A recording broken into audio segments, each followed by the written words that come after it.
Good evening. I'm Jim Axelrod. It was the deadliest day for firefighters since 9/11.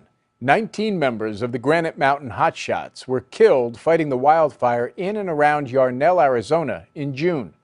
Today, the state released the results of its investigation. Carter Evans reports from Arizona on the great deal of confusion and lack of communication that helped make it such a deadly day.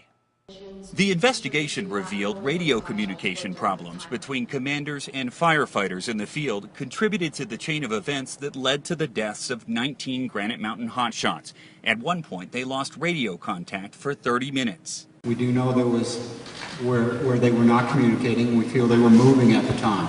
While out of communication, the hotshots tried to hike through dry brush to a safe zone, but they had no guidance from fire commanders. They did not know where they were.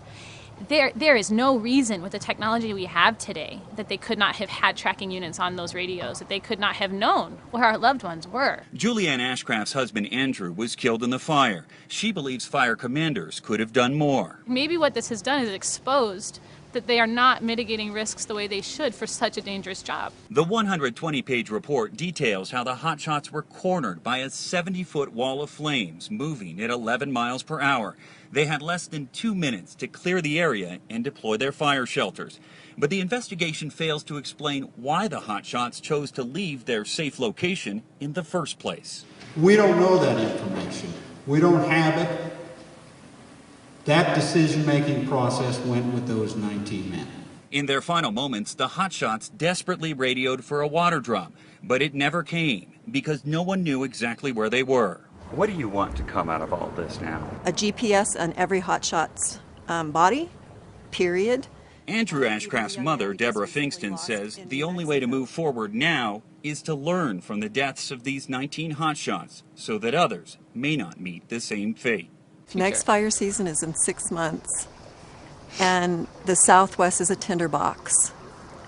What can we do in 6 months so that another wife and mother aren't standing here? But many family members say this should have never happened in the first place. An aerial assault could have extinguished this fire when it was still small, 2 days before the hotshots perished. But Jim, investigators say fire commanders were dealing with several incidents that day, and the decision was made not to use the resources on this fire. Carter Evans in Prescott, Arizona. Carter, thank you.